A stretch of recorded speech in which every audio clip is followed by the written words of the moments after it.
오늘 말씀 중에 너희는 내 백성이 되겠고 나는 너희의 하나님이 되리라 라는 말씀은 우리가 익히 잘 아는 말씀이며, 그리고 성경에 여러 번 기록된 말씀으로 예레미야서에만 7번이 나옵니다. 예레미야서뿐만이 아니죠. 하나님께서 이스라엘 백성들과 언약을 맺으실 때 자주 이 말씀을 하셨습니다. 그리고 오늘 본문 11장 4절을 보시면 알 수 있는 것처럼 지금 이 말씀은 예레미야를 통해서 바로 지금 이 본문의 때, 이 순간에 이스라엘 백성들에게 말씀하시는 내용이 아닙니다. 4절이 이렇게 시작합니다. 이 언약은 내가 너희 조상들을 쇠풀무 애굽 땅에서 이끌어내던 날에 그들에게 명령한 것이라. 애굽 땅을 쇠풀무라고 표현합니다. 이 표현도 성경에 가끔 등장하는데, 쇠풀무란 이스라엘이 감당해야 했던 고역과 연단을 가리킵니다. 정말 죽도록 고생했던 애굽에서의 삶을 표현한 것이죠. 그 역경의 애굽 땅에서 이스라엘 백성들을 하나님께서 이끌어내셨습니다. 그날에 하나님께서 명령하신 언약이 오늘 말씀의 이 언약이라고 합니다. 이 언약이 무엇인가요? 4절 중간에 이어집니다. 곧 내가 이르기를 너희는 내 목소리를 순종하고 나의 모든 명령을 따라 행하라. 그리하면 너희는 내 백성이 되겠고 나는 너희의 하나님이 되리라. 구약에서 참 많이 등장하는 이 약속, 출애굽기에서 모세를 통해 이스라엘을 구원하시면서 하셨던 말씀이며, 레위기에서 계명을 주시며 하셨던 약속입니다. 그런데 적어도 우리가 기억하기로 하나님께서는 하나님이 아니신 적이 없으셨습니다. 이스라엘 사람들도 하나님의 백성 아닌 적이 없었습니다. 이러쿵저러쿵 해도 그들은 하나님의 백성이었습니다. 그들이 애굽에서 벽돌을 만들 때에도, 광야에서 만나를 먹을 때에도 그들은 분명 하나님의 백성이었습니다. 우리도 그렇습니다. 우리에게 하나님은 하나님이십니다. 그리고 우리는 하나님의 백성이죠. 그런데 왜 오늘 본문과도 같은 말씀이 우리에게 주어지는 걸까요? 왜 하나님께서는 자신의 백성들에게 너희가 내 백성이 되리라 말씀하셨을까요? 오늘 이 시간에는 이 말씀, 너희는 내 백성이 되고 나는 너희의 하나님이 되리라 하신 하나님의 말씀이 무엇을 의미하는지, 왜 이 말씀을 주셨는지, 이 말씀을 하시는 하나님은 어떤 하나님이신지 등에 대해서 함께 나누고자 합니다. 우선 이 말씀은 우리에게 불리한 조건을 내세운 강제적 명령이 아닙니다. 내가 너희의 하나님이 되고 너희는 내 백성이 되리라 하신 말씀만 보면 그저 듣기 좋은 말씀이지만, 그 앞의 말씀을 함께 살펴볼 때 우리는 뭔가 탁 하고 걸리는 느낌을 받을 수가 있습니다. 왜냐하면 하나님께서 우리에게 조건을 내 것이기 때문입니다. 우리는 신앙을 조건 없다라고 배웠습니다. 그런데 오늘 본문은 그렇지 않아 보입니다. 마치 갑과 을이 계약을 할 때 갑질 계약서를 작성한 것과 같아 보이는 거죠. 하나님이 우리 하나님이 되어주시기는 하시는데 조건을 붙이십니다. 어떤 조건인가요? 순종하라, 내 명령을 따라 행하라 입니다. 내 명령을 따라 행하면, 잘 행하면 내가 너희의 하나님이 될 것이다 하십니다. 내 말 잘 들으면 이거 줄게 하시는 것 같습니다. 언약의 문장, 그 말씀 자체는 부드러워 보이고 무섭지 않아 보이는데, 좋아 보이는데 조금 꼬아서 들으면 협박처럼 들릴 수도 있을 것 같습니다. 한 아이의 엄마가요, 엘리베이터에서 이웃집 아이를 만났답니다. 그 아이랑 대화를 하는데 아이가 그러더래요. 우리 엄마는요, 좋은 말만 해줘요. 그 얘기를 들은 이 엄마는, 이웃집 아주머니가 참 좋은 분이시구나, 나도 우리 아이들한테 좋은 말만 해줘야지 라고 생각하면서 아이에게 다시 물었답니다. 엄마가 무슨 말을 해주시는데? 그랬더니 그 아이가 하는 말이, 우리 엄마는요, 좋은 말 할 때 신발 신어, 좋은 말 할 때 밥 먹어 라고 해요. 정말 아이들에게는 말조심을 해야 될 것 같습니다. 오늘 하나님의 이 언약이 우리에게 혹시 그렇게 들릴지도 모르겠습니다. 좋은 말 할 때 내 말 들어, 그래야 얻는 게 있을 거야 라고 들릴 수 있습니다. 그러나 여러분, 오늘 이 언약은 그러한 조건적 명령, 하나님께서 무엇을 얻기 위해 우리와 하시는 갑질 계약이 아닙니다. 이 말씀이 불합리한 조건적 명령이 아니라는 것을 우리가 어떻게 알 수 있을까요? 간단합니다. 하나님께서 이스라엘과 언제 언약을 맺으셨는지를 보면 알 수 있습니다. 그 순서를 보면 알 수 있어요. 언제인가요? 출애굽 전인가요? 후인가요? 출애굽 후입니다. 출애굽 후에 신의 산에서 그 언약이 체결되었습니다. 다시 말씀드리겠습니다. 출애굽이요, 신의 언약보다 먼저입니다. 무슨 뜻인가요? 하나님은 이스라엘 백성들에게 너희가 내 말을 순종하고 내 명령을 지켜 행하면 내가 너희의 하나님이 되고 너희가 내 백성이 되어서 그때에 내가 너희를 애굽에서 구원할 것이다 라고 하시지 않으셨다는 겁니다. 하나님은요, 구원을 가지고 이스라엘에게 순종을 요청하지 않으셨습니다. 하나님의 구원은 언제나 그 요청 앞에 있었습니다. 우리도 마찬가지입니다. 사랑하는 여러분, 우리의 신앙생활은 구원을 목표로 진행되지 않습니다. 우리에게 구원은 시작이었습니다. 우리는 구원받는 자로서 이 길을 가고 있습니다. 그런데 어떻게 오늘 이 말씀이 갑질 협박이 될 수 있을까요? 어떻게 불합리한 조건적 명령이 될 수 있을까요? 그럴 수 없습니다. 이스라엘 백성들을 구원해 내시고 그들에게 하신 말씀입니다. 그들에게 가장 필요한 것을 이미 주시고 하시는 명령입니다. 사실 구원해 내셨으니 그들에게 명령만 하셔도 되었을 것 같습니다. 내가 구해줬으니까 내 명령 따라 나한테 순종해 라고 하실 충분한 자격이 하나님께 있으셨습니다. 그런데 하나님은 그 명령을 약속으로 바꾸십니다. 친히 구원해내신 그 백성을 향하여 내가 너희의 하나님이 될 것이다, 너희가 내 백성이 될 것이다 하십니다.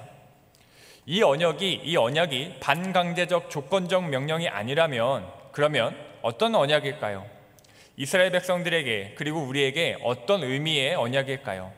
이 말씀은요, 줄 테니 받으라는 복의 요청입니다.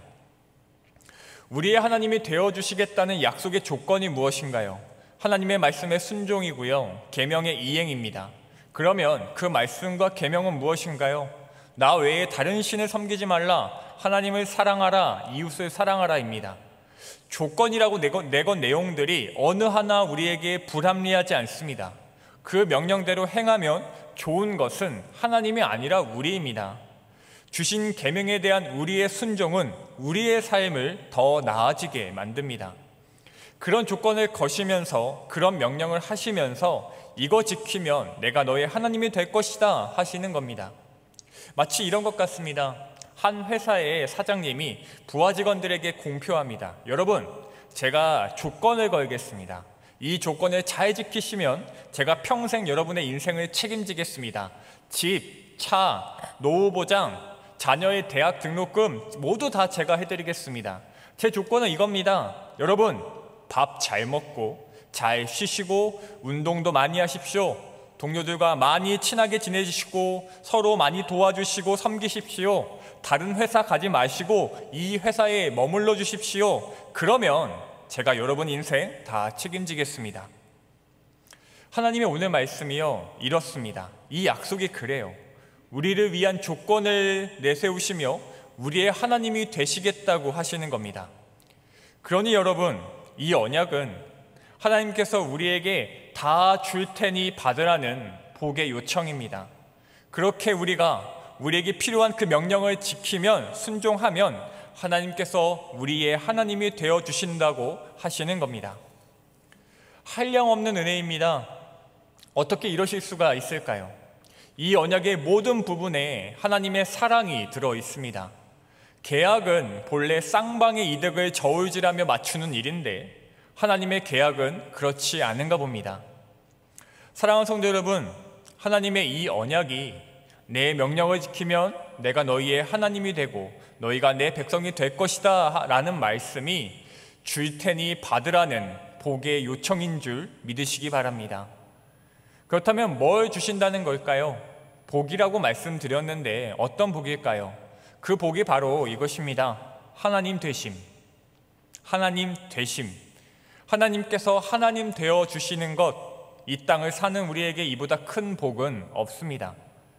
사실 누가 누구에게 어떤 이름이 된다는 것은 그 이름이 크고 높고 깊을수록 그러한 약속은 함부로 할 수 없습니다. 어제 우리 목사님들과 그저께인가요? 며칠 전에 목사님들과 얘기하면서 이런 얘기를 했습니다. 목사가 될 때 어떤 기분이셨나요? 어떤 마음이셨나요? 어떤 목표를 가지셨나요? 어떤 느낌이셨나요? 라고 얘기하다가 제가 곰곰이 생각해 뵀는데 저에게도 그 질문을 목사님이 어떤 목사님이 하셔서 제가 그랬습니다. 저는 그냥 목사 되는 게 무서웠습니다 라고 했습니다. 실제로 그랬습니다. 목사가 된다는 것, 그 이름을 가진다는 것 정말 많이 무서웠습니다. 아내가 임신을 하고 출산일이 다가오고 있었습니다. 주위 사람들이 아이가 태어나면 기분이 어떨 것 같냐고 많이들 물어보셨습니다. 저도 궁금했습니다. 그래서 예상해 보았습니다. 경이로움일까? 많이들 그렇게 얘기하시더라고요. 경이로움이 있다고. 아니면 한없이 큰 기쁨일까? 행복일까? 아니면 벅찬 감동일까? 그런 궁금함을 가진 채 출산일을 맞이했습니다. 아이들을 처음 보게 되었을 때 제가 느낀 감정은 경이로움도 기쁨도 감동도 아니었습니다. 두려움이었습니다. 저는 정말 그냥 무서웠습니다.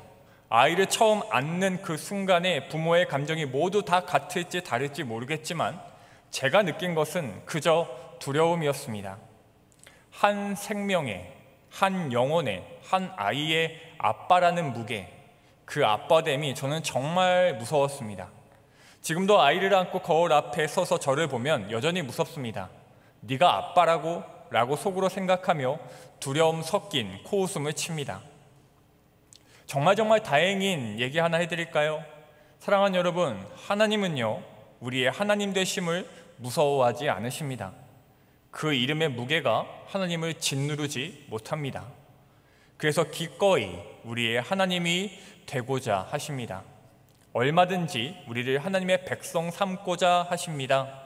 하나님께서 스스로의 능력을 의심치 않으시기에 우리의 하나님이 되셔서 우리의 모든 것을 책임져 주실 수 있으시기에 하나님은 오늘도 기꺼이 우리의 하나님이 되고자 하십니다. 사랑하는 여러분, 우리에게 이보다 큰 복은 없습니다. 하나님께서 우리에게 하나님이 되어 주신다는 것, 하나님께서 하나님 되심을 두려워하지 않으신다는 것, 이것이 은혜이고 복인 줄 믿습니다. 그렇게 믿으신다면 이제 우리는 우리의 백성됨에 대하여 생각해 보아야 합니다. 하나님께서 하나님 되실 때 우리는 백성이 되었는가? 라는 질문이 우리에게 필요합니다. 물론 우리는 우리를 하나님 자리에 쉽게 올려놓지는 않습니다. 분수를 알고 주제를 알아서 내가 하나님 될 수 없다는 것을 우리는 그래도 압니다. 그런데 우리는 섭정이 될 수는 있다고 생각하는 것 같습니다. 섭정이란 군주 체제의 국가에서 왕의 빈자리를 대신 맡아 나라를 통치하는 사람을 가리킵니다. 반지의 제왕이라는 영화를 보면 왕이 없는 나라에서 왕 노릇하는 섭정을 볼 수 있는데요. 우리가 혹 그러지는 않는가 생각해 보아야 합니다. 우리는 백성입니다. 우리의 자리를 알아야 합니다. 그것은 매우 중요합니다. 우리 교회 엘리베이터는 9층까지 올라가고 지하 4층까지 내려갑니다. 사람들이 엘리베이터를 이용하다가 꽤 오랜 시간 타지 않으면, 엘리베이터가 작동하지 않으면 이 엘리베이터는 자동으로 지하 4층으로 내려갑니다. 제가 알기로는 안전을 위해서 그렇게 시스템화되어 있다고 합니다. 우리도 마찬가지입니다. 우리의 자리를 알고 거기에 내려와 있어야 안전합니다. 우리의 자리는 하나님의 자리, 왕의 자리, 섭정의 자리가 아닙니다. 우리는 백성입니다. 운전을 하시는 분들이 조수석에 타면 생기는 이상한 버릇이 있습니다. 운전자를 따라하는 버릇입니다. 내가 운전하는 것도 아닌데 운전자가 차선을 변경하려고 하면 저도 같이 사이드 밀러를 보고 있습니다. 신호가 빨간불이 되면 브레이크도 없는데 조수석에서 혼자 브레이크를 밟습니다. 운전을 하는 습관 때문이기도 하고 불안하기 때문이기도 할 것 같습니다. 특히 저는요, 제 아내가 운전할 때 이런 습관이 자주 나옵니다. 여러분, 우리 인생의 운전자는 하나님이십니다. 우리는 불안해하며 조수석에 앉아서 있지도 않은 브레이크를 밟고 같이 사이드 밀러를 보고 있는지도 모릅니다. 우리의 자리는 거기가 아닙니다. 우리는 카시트에 앉은 아기와 같아야 합니다.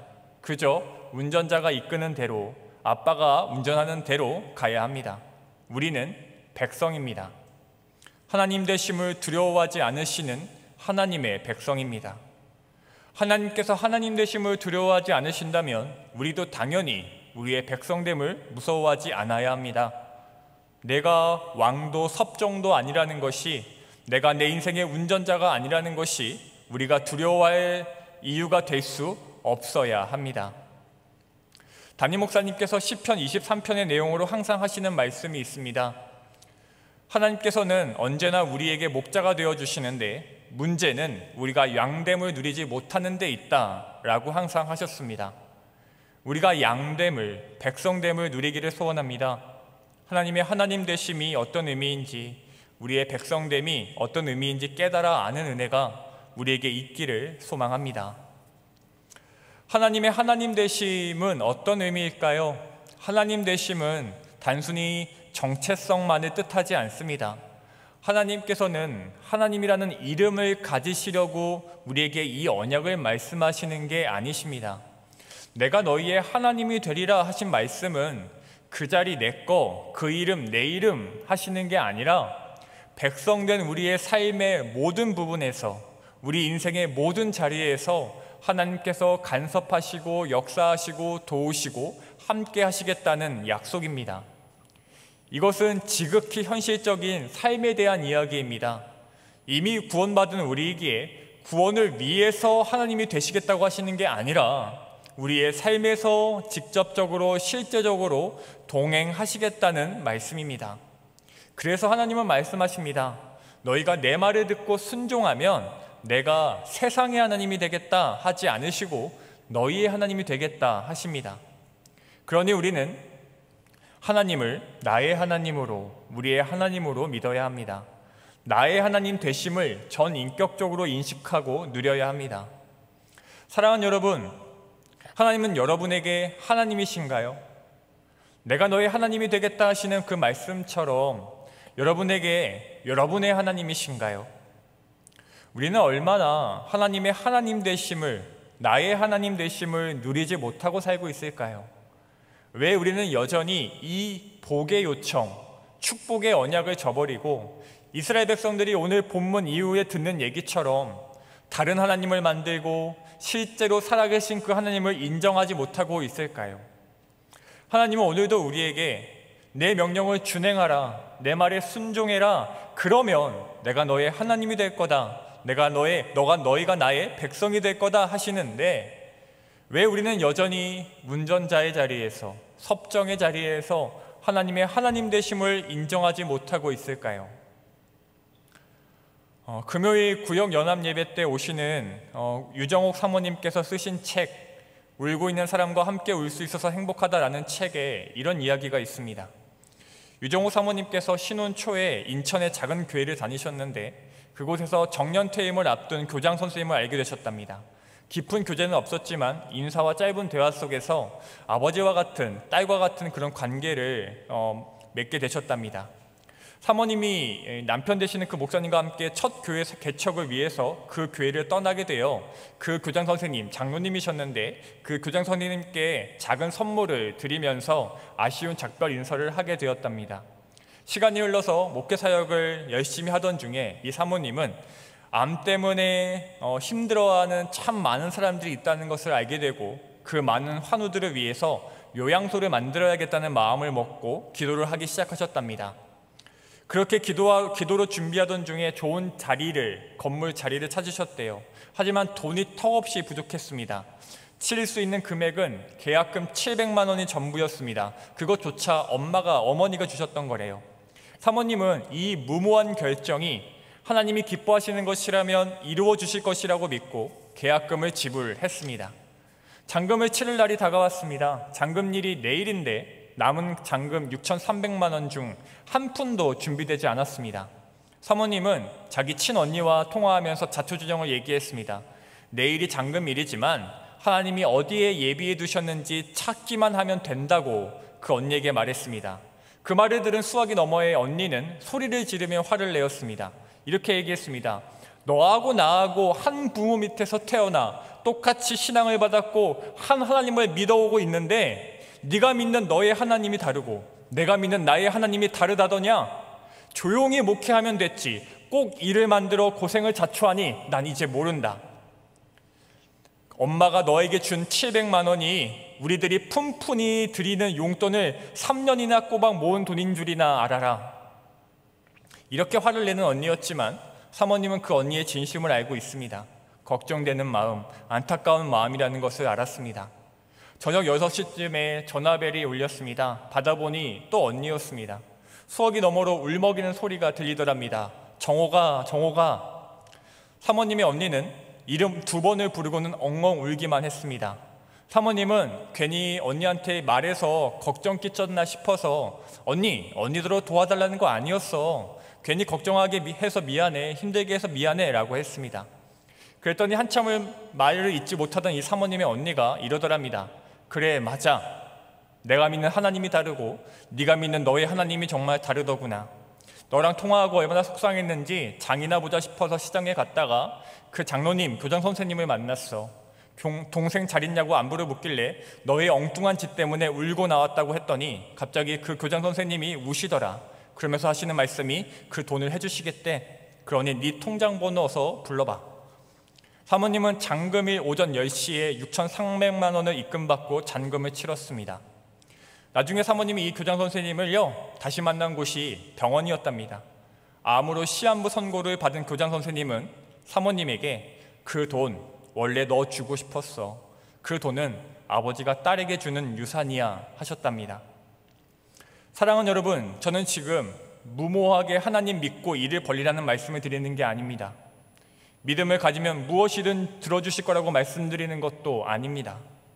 제가 드리고 싶은 말씀은요, 이 성도의 하나님과 저 성도의 하나님이 다를 수 있다는 것을, 나의 하나님과 저분의 하나님이 다를 수 있다는 말씀을 드리고자 함입니다. 여러분, 여러분의 하나님은 어떤 하나님이신가요? 하실 수 있는 하나님이신가요? 하실 수 없는 하나님이신가요? 베테랑 운전자이신가요? 내가 같이 브레이크를 밟아줘야 하는 초보 운전자이신가요? 하나님 되심을 두려워하는 능력 없는 하나님이신가요? 아니면 하나님 되심을 두려워하지 않으시는 전능하신 하나님이신가요? 하나님의 하나님 되심을 인정하고 경험하며 사시기를 바랍니다. 나의 백성됨을 누리시기를 바랍니다. 말씀을 맺겠습니다. 오늘 예레미야 말씀에서 이스라엘 백성들이 옛 언약을 다시 듣게 된 이유는 그들이 그 언약을 잘 지켜서가 아닙니다. 그들은 내가 너희의 하나님이 되리라 하신 이 축복의 약속을 저버리고 자신들의 하나님을 만들었고요, 자신들이 하나님이 되었습니다. 그들은 백성됨을 누리지 못했습니다. 우리가 그 잘못을 반복하지 않기를 소망합니다. 사랑하는 여러분, 하나님께서 우리의 하나님 되시겠다 말씀하십니다. 그냥 그 이름 갖겠다 하시는 게 아니라 우리의 모든 삶의 부분에서, 우리의 모든 삶의 영역에서 그렇게 하나님 되심을 보여주겠다 하십니다. 우리에게 그러니까 백성 되라 하십니다. 우리가 이 하나님의 약속 다 주겠다는 이 영광스러운 복의 요청을 거절하지 않기를 바랍니다. 우리 교회 한 집사님의 아들이 고등부인데 그 친구가 엄마인 집사님에게 고3 되면 교회 안 나간다고 말을 했답니다. 집사님은 너무 놀라셨대요. 너무 신앙생활을 잘하던 아들이었으니까요. 놀란 가슴을 진정시키고 되물으셨답니다. 아들아, 수험이 중요하니? 네. 얼마나 중요하니? 많이요. 네 인생에서 제일 중요하니? 네.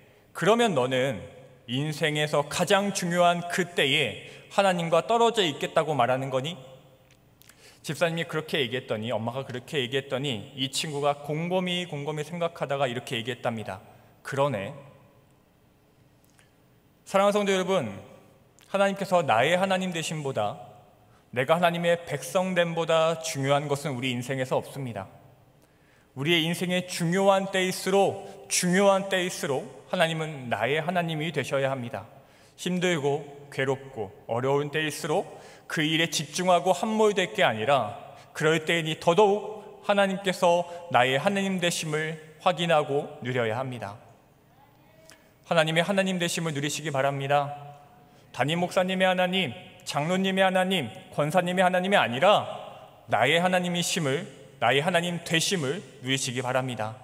이 말씀을 기억하고 또 기억하시기 바랍니다. 너희는 내 목소리를 순종하고 나의 모든 명령을 따라 행하라. 그리하면 너희는 내 백성이 되겠고 나는 너희의 하나님이 되리라. 기도하겠습니다. 살아계신 하나님 아버지, 감사드립니다. 구원의 조건으로 순종하라 하지 않으시고 구원받은 우리에게 더 큰 복과 은혜를 베푸시고자 귀한 언약을 허락하시니 감사드립니다. 우리의 하나님 되어주시겠다 말씀하여 주시고 우리를 백성 삼아주시는 은혜에 감사드립니다. 그러나 주님, 우리는 여전히 백성됨을 누리지 못하고 하나님의 하나님 되심을 우리의 삶 가운데에 경험하지 못하고 있음을 고백합니다. 하나님은 능력의 하나님이신데, 하나님 되심을 두려워할 수 없는 전능하신 아버지신데 우리는 여전히 세상을 무서워하고 우리에게 직면한 문제를 두려워하고 있음을 또한 고백합니다. 주님, 그러한 우리의 무지와 연약함을 용서하여 주시옵소서. 이제는 하나님을 다시 나의 하나님으로 배웠기를 소원합니다. 하나님의 하나님 되심을 온 삶으로 누리기를 소원합니다. 그러한 믿음을 주시옵소서. 순종의 마음을 주시옵소서.